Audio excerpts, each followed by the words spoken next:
Hello, dear friends.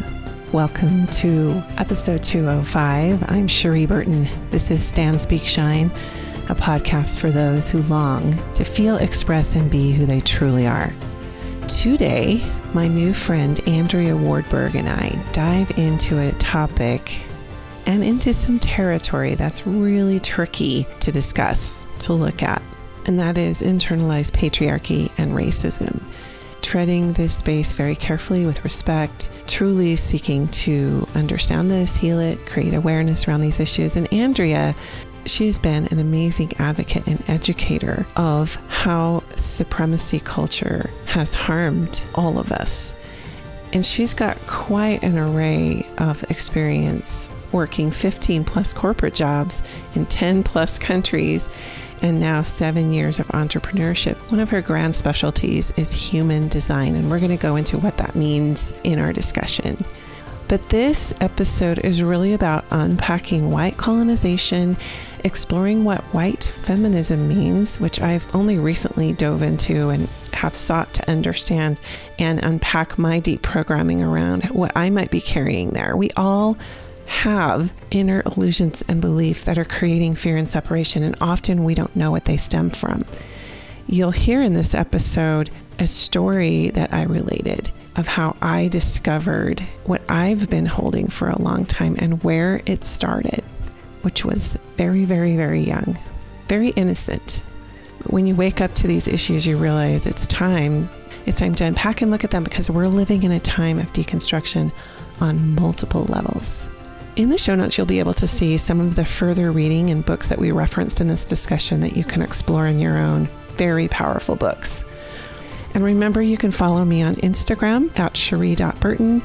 You can find Andrea on Instagram at Andrea Ward Berg. And of course, you can ask to join my private Facebook group, Stand, Speak, Shine Community.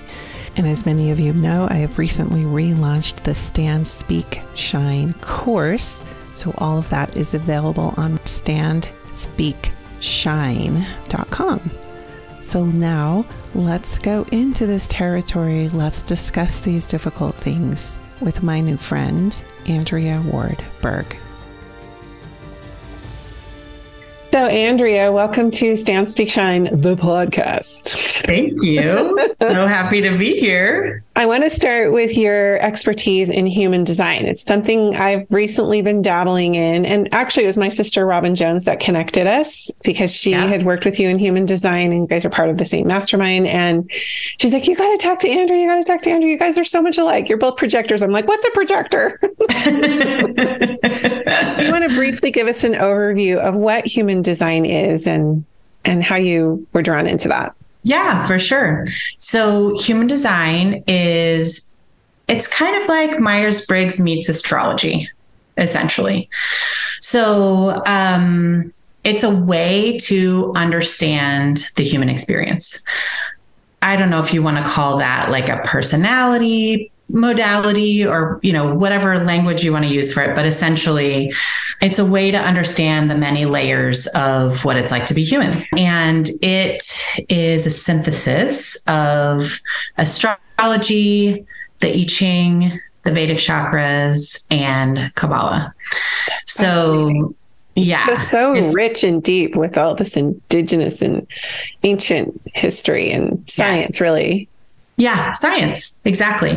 And each of those modalities is anywhere from 3 to 10,000 years old. So essentially, those modalities were formed in different parts of the planet, and human design weaves them together in a way that gives you just a little bit of a deeper perspective into the prism that is this incredible experience we're having. This whole cosmic journey and this whole mortality and all the facets. I think it's fascinating that it's just how you're built.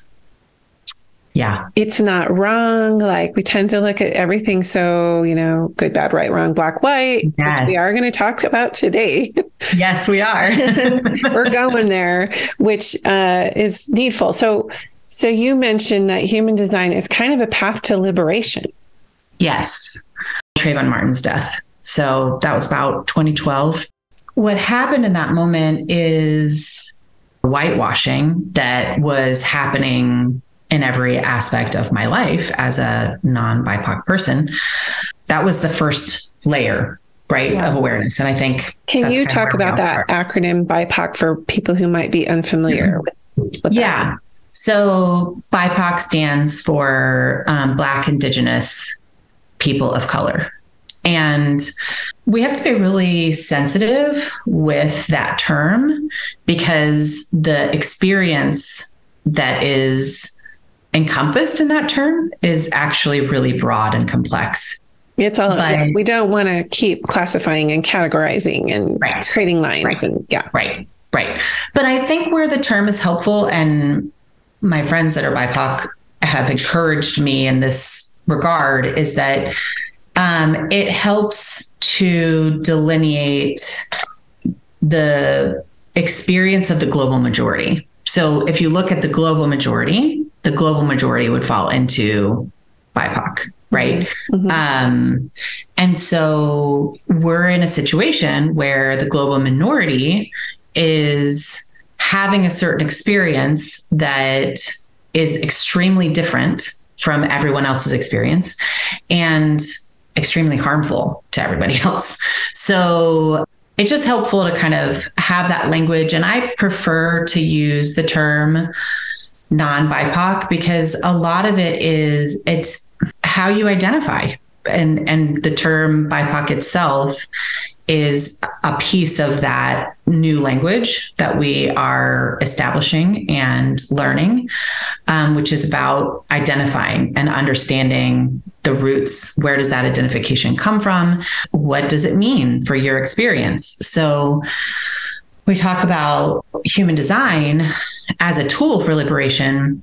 Essentially what happened. So I'm an engineer. I got my MBA. I was in corporate for 15 years, actually longer than that, almost 20 years, if you include, co-oping and all the things that I did before I graduated school. And the focus is really on what human design calls homogenization.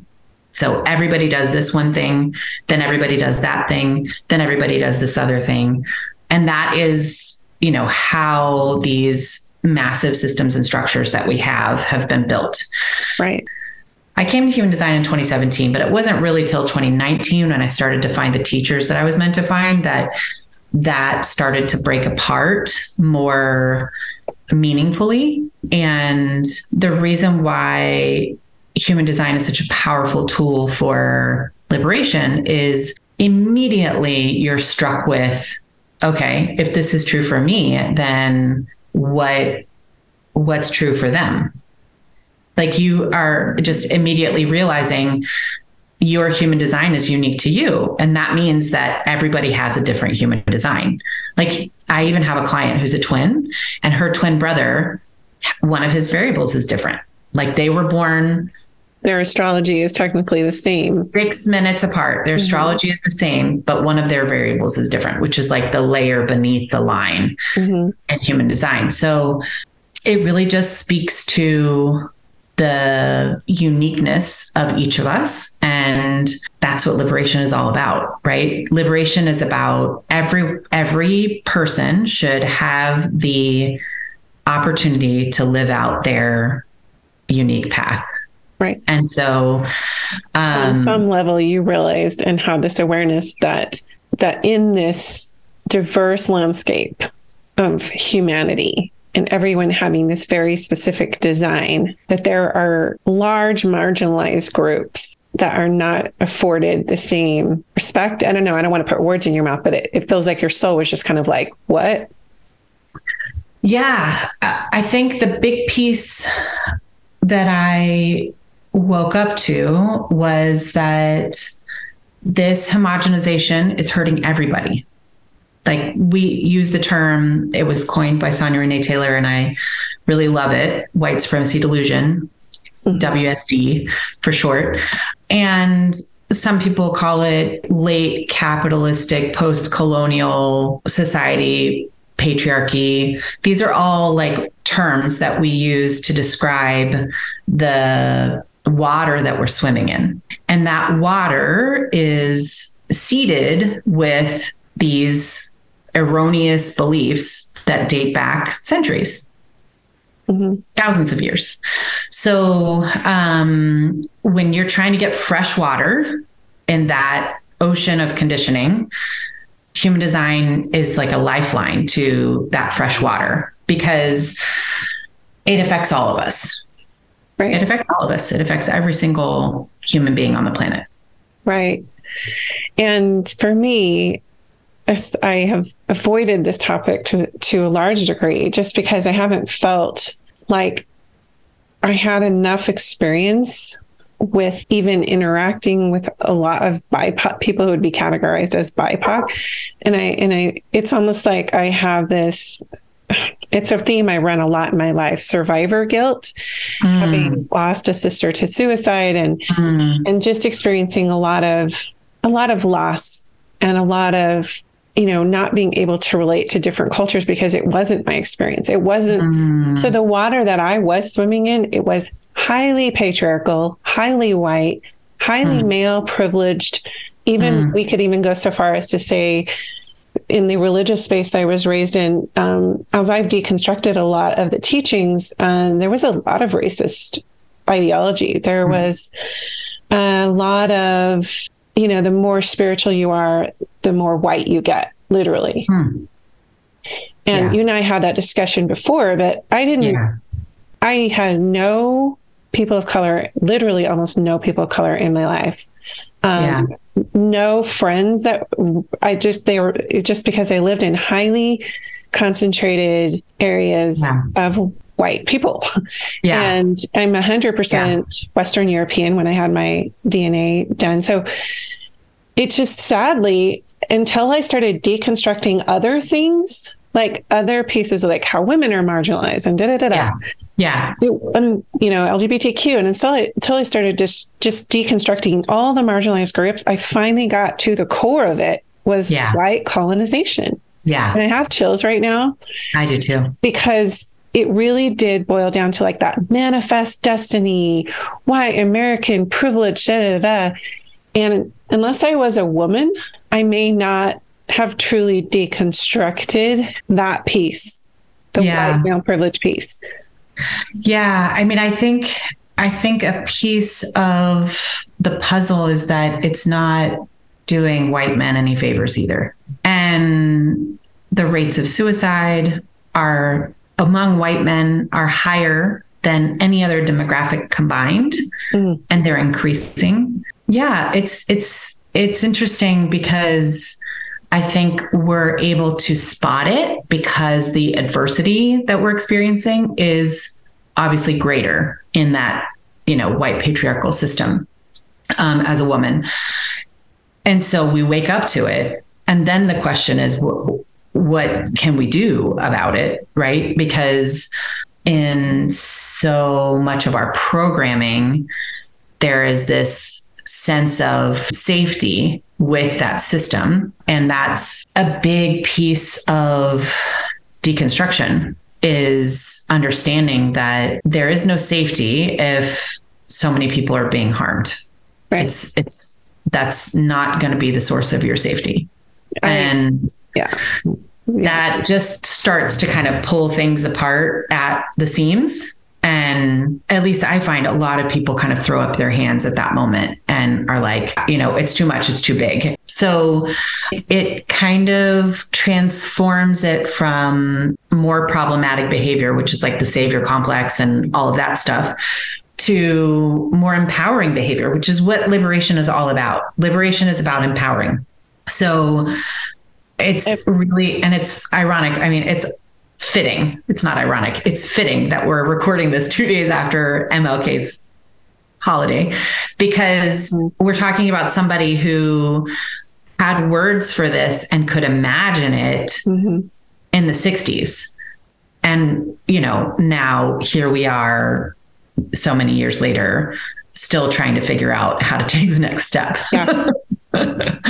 Yeah. And when you use that word homogenization, it took me back to, the way I was trying to fit in to where I thought was literally the most perfect way to be, in how I was indoctrinated, enculturated, whatever, programmed. Yeah. And so when I deconstructed that and I got to this root of like, well, I don't feel like, and this is why I haven't really dove in, because I'm still in this process of like, what kind of internalized racism do I still hold? What beliefs and ideologies that I unknowingly, and it's just appalling. It's saddening. It's traumatic, and it's not nearly, it is. And I think it's important to point out, and I have a friend who has a podcast who kind of alerted me to this. I didn't really understand white feminism. I had to ask her what that is. That's how ignorant, like, and for those of you who might be listening who are also like, what's white feminism? It's just because I am white and because I'm a feminist and then because I'm a woman, I experience feminism very differently than the Indigenous and Black people of color have been talking about this issue for literally hundreds, thousands of years, whatever. And now all of a sudden, when white women come and talk about it, the wheel starts turning. It's brand new. Yeah. Like, where have you been? Where have you been? And so, which we've done that to God, right? God's been this white. Sorry, I didn't mean to, but that's white male. Yeah. How do I get close to that? Yeah. Yeah. And so, then what's interesting when you add God into the conversation is that God starts to take on all these white characteristics. And I choose those words really deliberately because I know that the awareness of the harm has been there the whole time. I know that in my heart of hearts. And I also know that women were property until less than 100 years ago.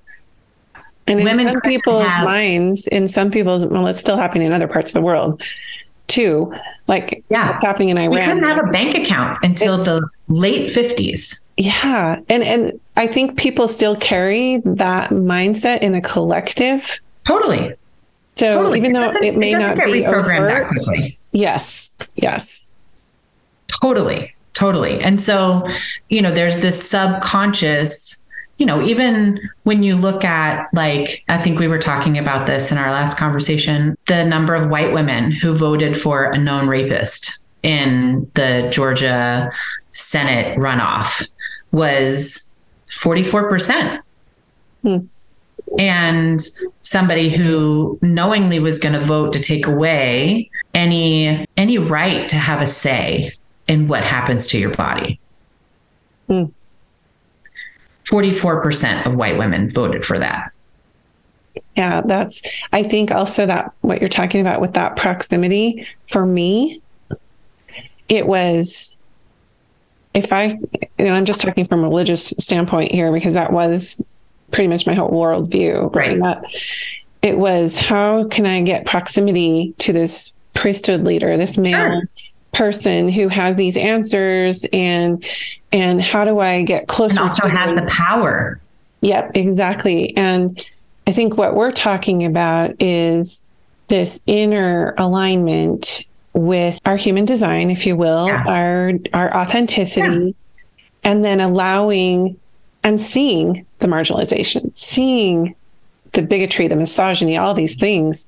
Yes. The really rampant racism that still is, it really is still, it's coming to a head. And we think that we have these events in the media that are going to shift it all, and they shift it and they move the needle just a little bit, but then we go right back into the marginalization and the race wars and all the things. Yeah. And a lot of that is because this work isn't being done. A lot of that is because there's this expectation amongst, I have to be careful here because so much of this is unconscious. Right. So I just want to name, like, for anybody listening who feels like, oh, damn, I'm being called out.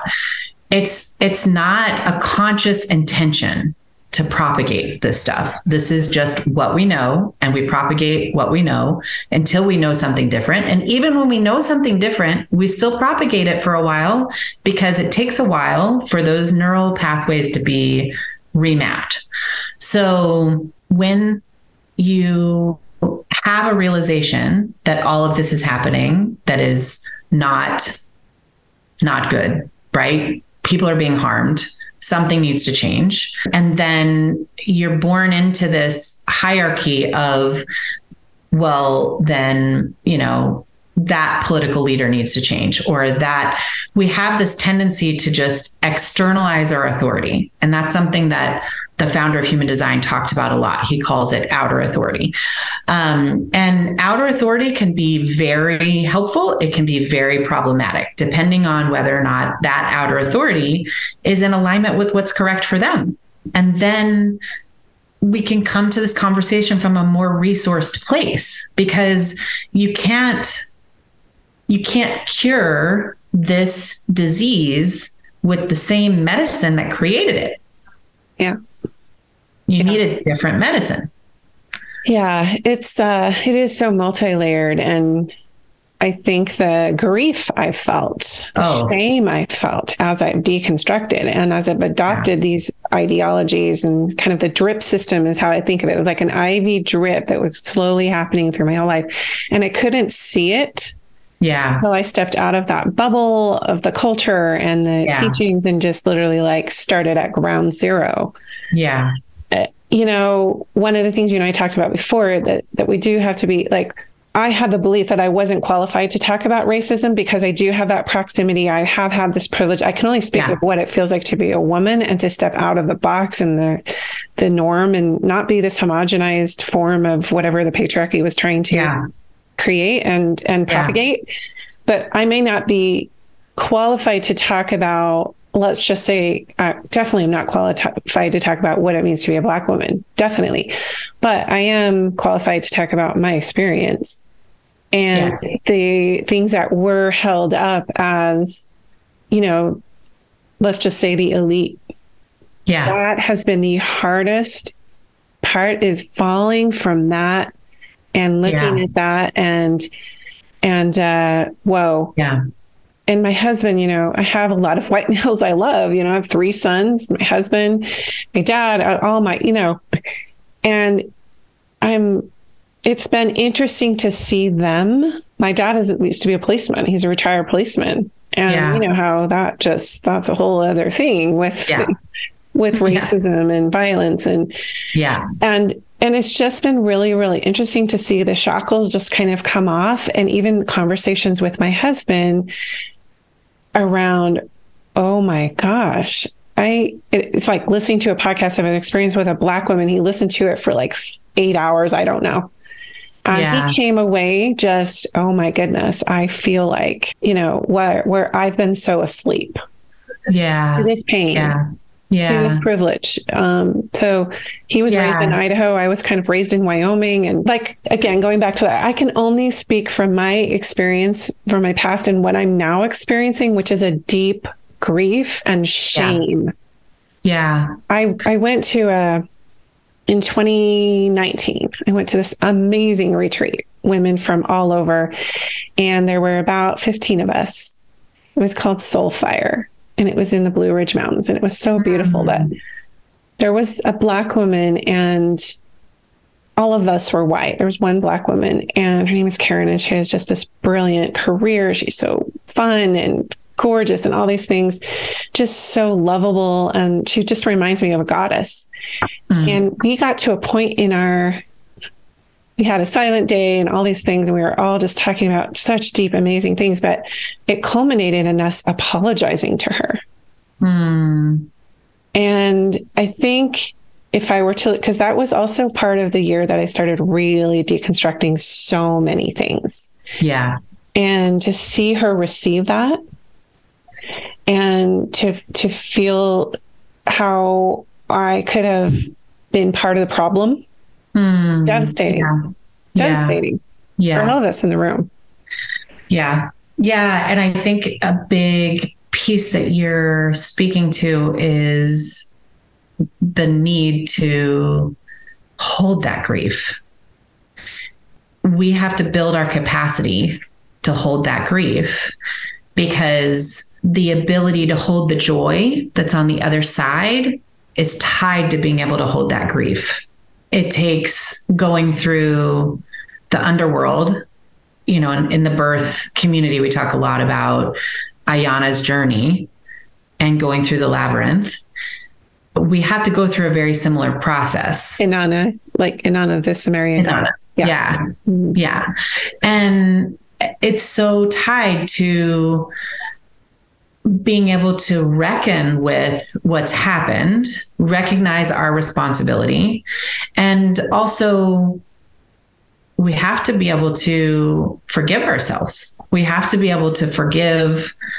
I mean, this is active work for me right now with forgiving my ancestors, because you and I've talked about this, like we have a lot of generations within upholding the system. Like I'm 11 or 12 generations US, like my ancestors. I have an ancestor that signed the Constitution. It goes way, way back. Yeah. Yeah. So one aspect that's been really helpful is recognizing that, and this goes back to you mentioning your Western European lineage, I'm the same, and knowing that we come from an indigenous population in Western Europe that was decimated by the Romans. Which you helped me see last time we talked. You led me to an article. And I love it. If you want to reference that. And I will. Yeah. And so what we're talking about is a post from Lila June, who's an Indigenous advocacy or Indigenous advocate, liberation worker. She is phenomenal. Musician, historian. She just got her PhD in Indigenous studies. She has an amazing TED Talk, which I will also link. But what she did was she's mixed. She's half Native American, half non-BIPOC, Western European lineage, and her Western European ancestors called to her, and this happened in a journey, and so she followed that calling, and what she uncovered was a game changer. And essentially, what she uncovered was the massacre of 3 to 4 million women in Western Europe around the time that Rome adopted Christianity. So, somewhere between 200 and 500 AD, which I think is no accident. She doesn't talk about this, but the Dark Ages were right after that.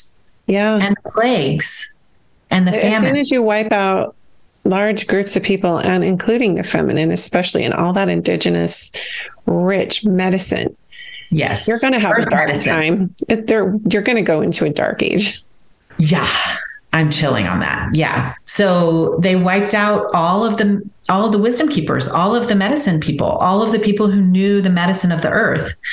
And so when I am working on my healing, going back to that medicine that was lost then has been a huge piece of that journey for me. And I have a lot of joy in that. And I know my ancestors have a lot of joy in that, because the truth is this, white colonization hasn't really been very good for anyone. I mean, it just hasn't. Like, the sorrows and the losses and the death. I mean, it's really, Sonia Renee Taylor calls it a death cult. And that's essentially what has been created. All the witch burnings, all of the sacrifice, and it wasn't just women that were burned as witches, men were too, but it was more women than men. Sure.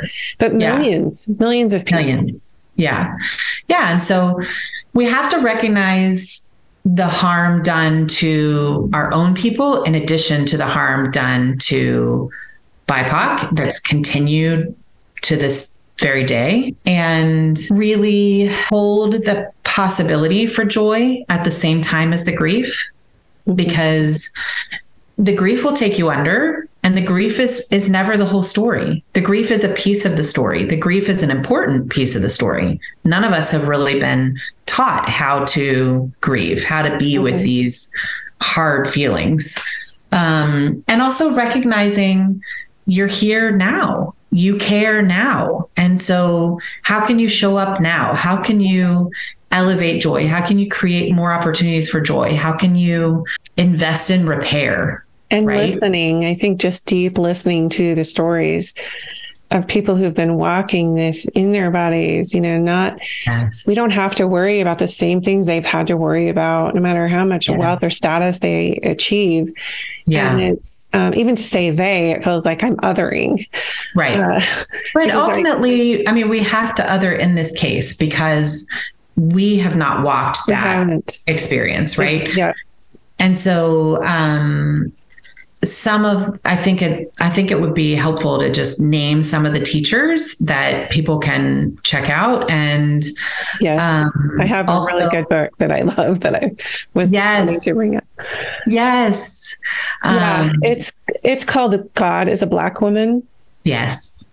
Very good book. So if somebody wants to start somewhere, I think that is a beautiful place. And you can go ahead and mention, I have one other, but you can. Yeah. One of my favorites is from Milagros Phillips called Cracking the Healer's Code. I just ordered that after you told me about that before, and it's upstairs in my room. Yay. Yeah. She's phenomenal. What Milagros did for me was connect the history of where it comes from, because when you look at what happened during, those European women were wiped out. Those medicine women were wiped out. Then you got the Dark Ages. Then you've got the Inquisition, right? Post-Inquisition is when chattel slavery started. Mm. So she was really helpful in connecting the dots. And you mentioned the religion that you were born into. Mormonism. Religion has played a huge role in this. Specifically, Christianity has played a huge role in propagating. And I don't think racism. I'm glad you're bringing this up, because that is something that was new to me. I got it about 3 years ago. Yeah. But it's just now like really settling in how Christianity in particular wanted to be a white male patriarchy, and anything that did not fit that. Well, they'd already wiped out so many indigenous pieces, like the goddess temple and all of the things in the Old Testament times. And so anyway, I just wanted to insert that. That's huge. It is huge. And I think, for anybody who is Christian, who is listening, there is a huge opportunity here to mend. There's a huge opportunity to recognize the different threads because of the history. So what Milagros talks about is the fact that, whiteness, even as a construct, didn't exist until Spain colonized the Dominican Republic. And the way it started was that if you were Spanish, which was European descent, would have been more fair skin, you could legally marry. And if you were not, you couldn't legally marry. And therefore, your offspring were not legal and couldn't inherit your finances. Like, that's how the whole thing started. Was to keep the money in Spanish hands. Mm-hmm. That was and what to they marry were their own race to stay. But it was all about the money. Like, marry your own race. You can have affairs with whoever you want, but the money has to stay in Spanish hands. Mm-hmm. And, other European countries thought that was brilliant. And so, look at what England did. They took those concepts and then they just upped the ante, right? But they got that idea from somewhere else. And all of that traced back to a papal bull, which is like a law that the Pope signs that said this was legit, that said that you could steal human beings from their home and enslave them. Like, literally, the Catholic Church signed off on all of that. And that's important because even, the Mormon Church descended from the Catholic Church. Everything was born pretty much out of that Roman Empire. Yes. Yes. And like you were saying, that really dark time in history was that time. It was between 200 to 500 AD is when all that stuff, I think the Council of Nicene was sometime in 3rd century. Don't quote me on that, but it was like around this time frame. It was when all of this was rising to power of this heteronormative. I don't know.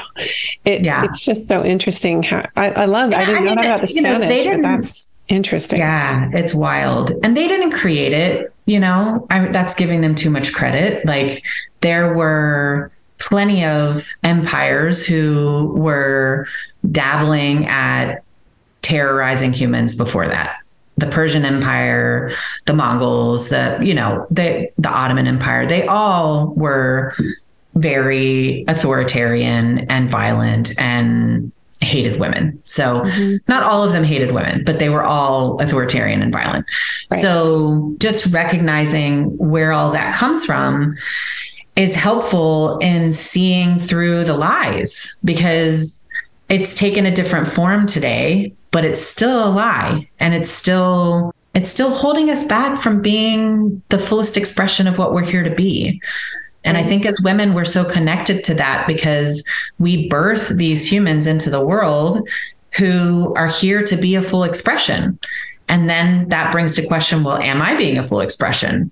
And that just gets the ball rolling. So that's why they had to suppress us first, because if we're asking the questions, then the power structures are going to fall apart. Yeah, well, that's my whole shtick is I started asking questions. That's what got me into this whole mess.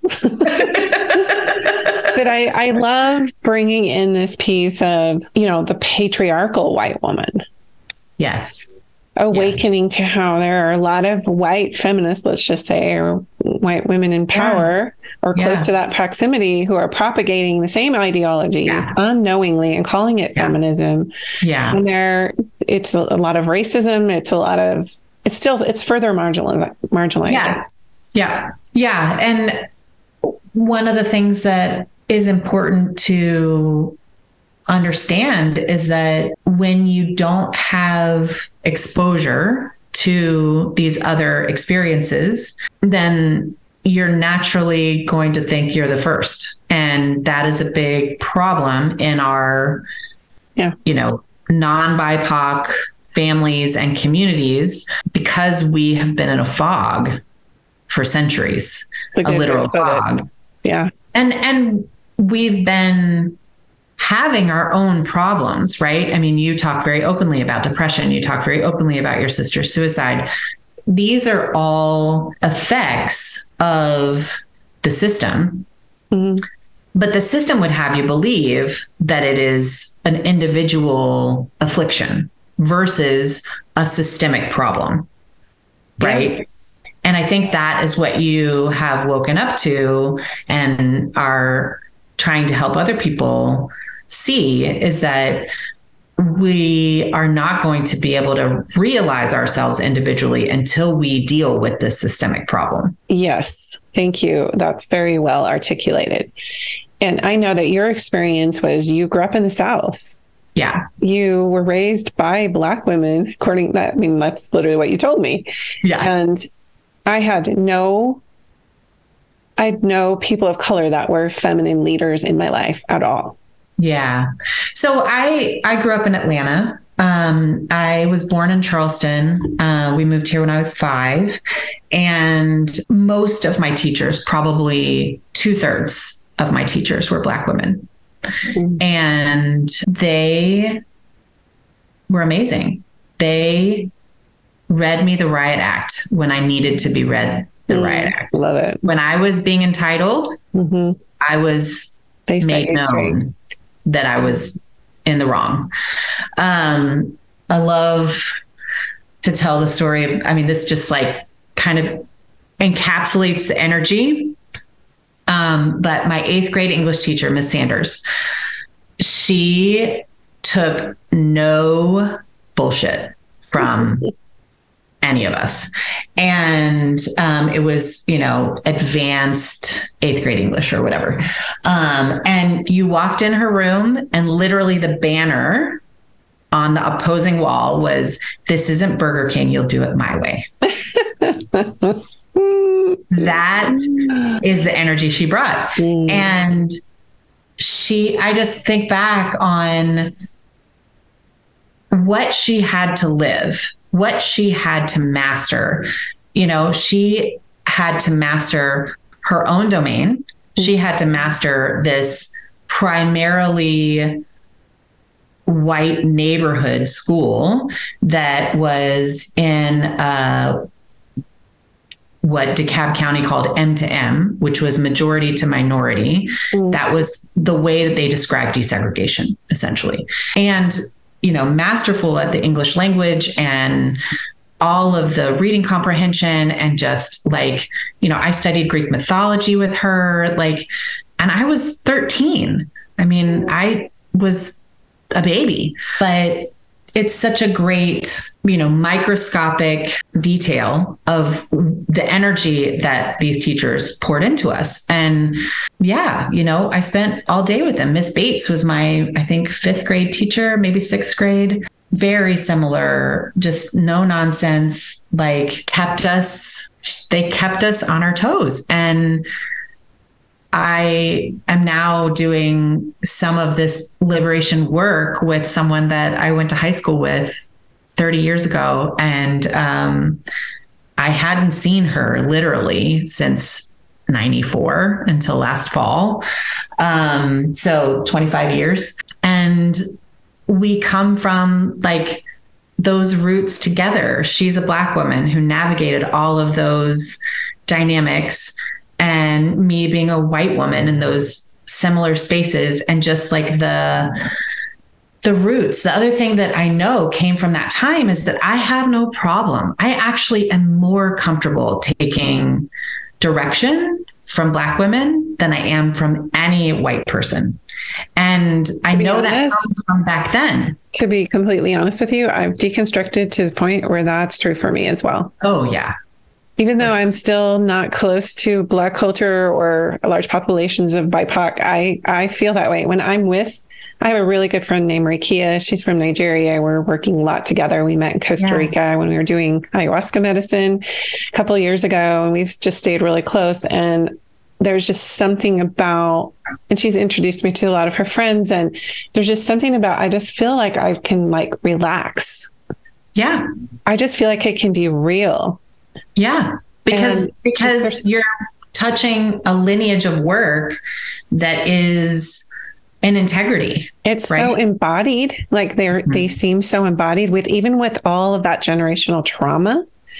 There's this aliveness, and I love the laughter. I love just the release of that the joy. And you see this anytime, something terrible happens, which is always happening.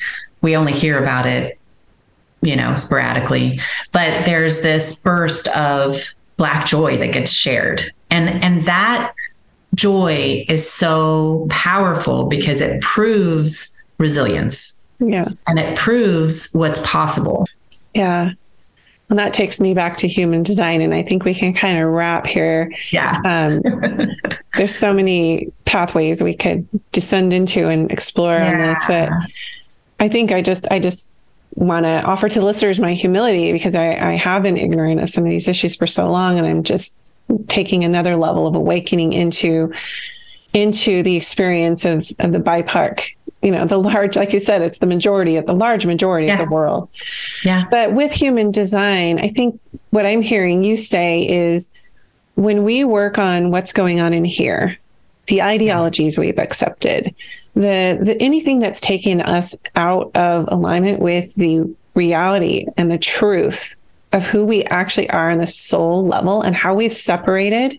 Yeah. That path to liberation, this, but I've been studying the gene keys, which is kind of an offshoot of human design. Yeah. I like the practicality of the human design. So maybe share with the listeners how they can find out what type they are. Yeah. And then how you can support if they want to learn more about that.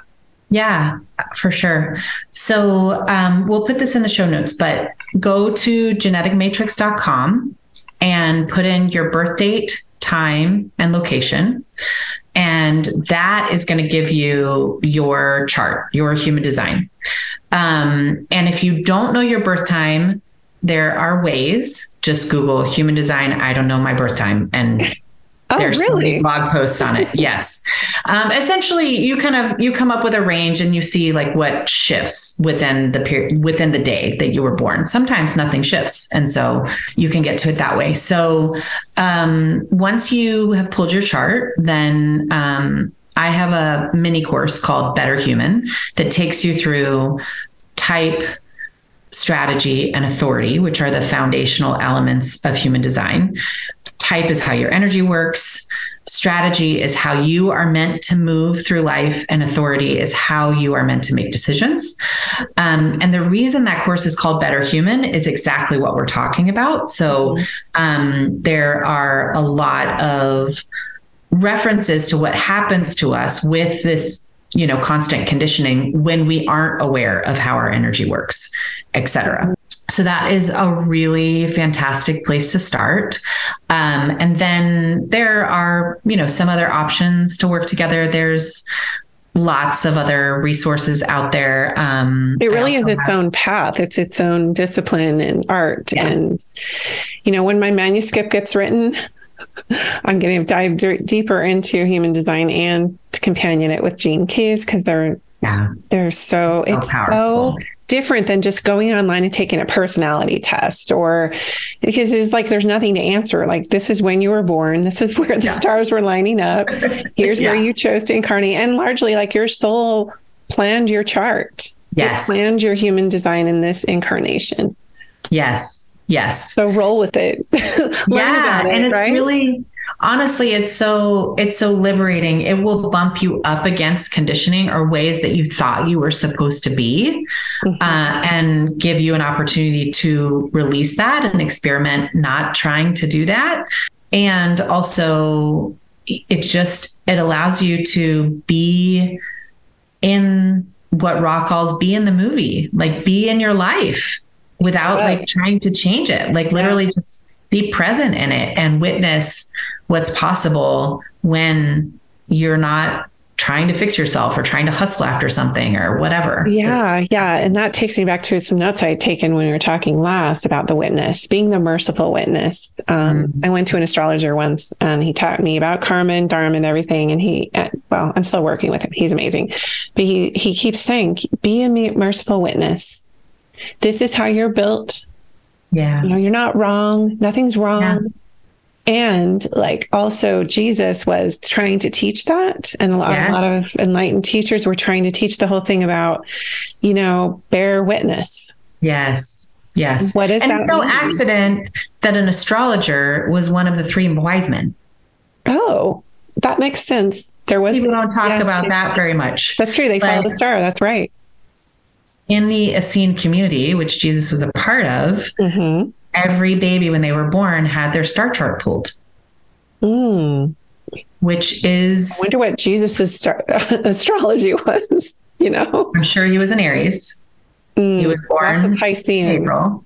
Yeah. So there's so much there. And I just feel like being able to hold the complexity of what we are is such a beautiful practice in being able to hold the brilliance of the creator and how magical this experience can be when we are showing up for those hard parts and making the hard decisions. It makes those decisions easier to make because you're not guessing and you're not trying to fit into, Jesus talks about this all the time, being in the world, but not of the world. That's what we're talking about. Like, we're here in this world to make a difference. We're not of this world. No, but here we are and we're navigating, and we need this compass, and it's helpful to have a map. And I am just so grateful for the forerunners of this kind of work, that we can now just look at the way we're designed and operate from that space of authenticity in how we actually are. I always preface my podcast like, this is a podcast for those who long to feel, express, and be who they truly are. Well, if you don't know who you truly are, which is, I know it's a work in progress. It's a life path to figure out who you are. It is. And that's actually the plight of projectors. From what I hear is that we never really get it. We're like, searching, like, who am I?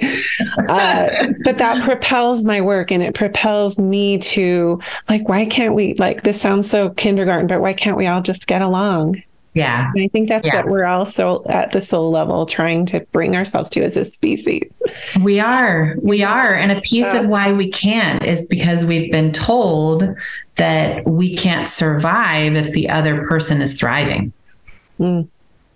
Yeah. And so until we can shift that mindset, it all gets back to a scarcity mindset. Mm-hmm. That's really where it comes from. And so, for those of us with Western European lineage, we can trace that directly back to what happened to our people when the Romans came in. Mm-hmm. Because so whatever your lineage is, know it. Yeah. Appreciate that not only were we perpetrators, but we were victims to some degree, no matter what race, creed, color, whatever.